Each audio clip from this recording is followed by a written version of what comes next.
Ada 3 golongan. Faminhum zalimun li nafsi. Ada orang yang senang dengan Al-Quran tapi zalim orangnya. Rajin baca dia, rajin tapi zalim, tidak mampu menempatkan ayat Quran sesuai dengan tempatnya. Keberhasilan ahli Al-Quran itu adab. Buka Quran surah ke-35 ayat ke-32, paling kiri sebelah atas. Thumma awrathna al-kitaba alladhina istafayna min ibadina. Kemudian kami wariskan Al-Quran itu kepada hamba-hamba yang kami pilih. Awas, ada yang rajin baca, one day one juz, one day one ayah, kan? One day one surah, dan seterusnya. Ada yang rajin menelaah, buka tafsir ini, tafsir itu.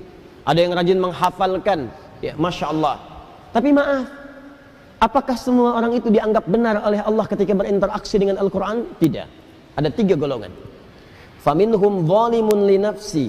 Ada orang yang senang dengan Al-Quran tapi zalim orangnya. Rajin baca dia, rajin tapi zalim, tidak mampu menempatkan ayat Quran sesuai dengan tempatnya. Apa? Zalim itu menempatkan sesuatu bukan pada tempatnya. Ini penghapus buat menghapus tulisan di papan tulis. Asalnya begitu. Tapi digunakan untuk melempar orang misalnya. Nah, itu zalim namanya. Gelas, tuh, fungsinya menampung air untuk minum. Gayung fungsinya untuk mandi. Ada orang minum pakai gayung, mandi pakai gelas. Itu zalim namanya. Ada orang sering ngaji, baca qul huwallahu ahad, katakan hanya Allah yang esa, hafal ayatnya, tahu maknanya, tapi tidak menempatkan ayat sesuai dengan tempatnya. Dia katakan di lisannya semua agama sama.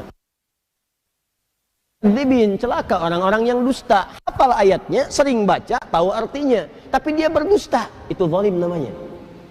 Jadi ayat-ayat itu tidak dipraktikkan dalam perilaku hidup, adab tidak ada. Wa minhum muqtasid, ada golongan kedua, meninggalkan sifat yang pertama, naik tingkat, tapi belum ada nilai kebaikan pada dirinya, hanya untuk dirinya saja. Muqtasid itu paket hemat. Jadi ahli Quran, kalau perilakunya nampak kegiatan sehari-hari sering mojok di masjid misalnya, atau dekat tiang-tiang nyandar, baca ngulang-ngulang hafalan. Tapi kalau diminta, Mas bisa ngimamin, yang lain saja. Nah, itu paket hemat kata Quran. Hemat untuk dirinya, belum bisa diberikan pada yang lain. Yang ketiga, wa minhum sabiqum bil khairati biiznillah. Adab. Ada ahli Quran, kesuksesan interaksinya dengan Al-Quran dibuktikan dengan menampakkan perilaku baik dalam kehidupan. Sabiqum bil khairat, kalau bisa nomor 1 dia mengerjakan kebaikan. Jadi ciri orang yang berhasil dengan Qurannya, kata Allah, adalah adab. Jadi jangan bangga kalau anak Anda hafal 30 juz, tapi nggak merubah perilakunya. Yang pada itu hafalan banyak, tapi perilaku semakin durjana. Yang salah tuh dalam hafalannya. Ada yang keliru. Ciri orang tuh kalau sudah dekat dengan Quran, karena Quran itu baik, maka akan ada perubahan dalam dirinya.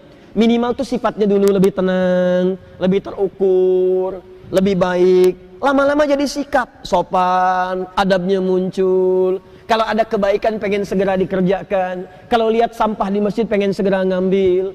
Kalau lihat ini belum nyala pengen segera nyalakan. Kalau lihat saf kosong pengen ngejar safnya. Itu dorongan kebaikannya cepat sekali. Semakin tinggi kecepatan berbuat baiknya, ini menandakan semakin besar pengakuannya di hadapan Allah Subhanahu wa taala dalam perubahan kebaikannya. Jelas sampai sini? Baik.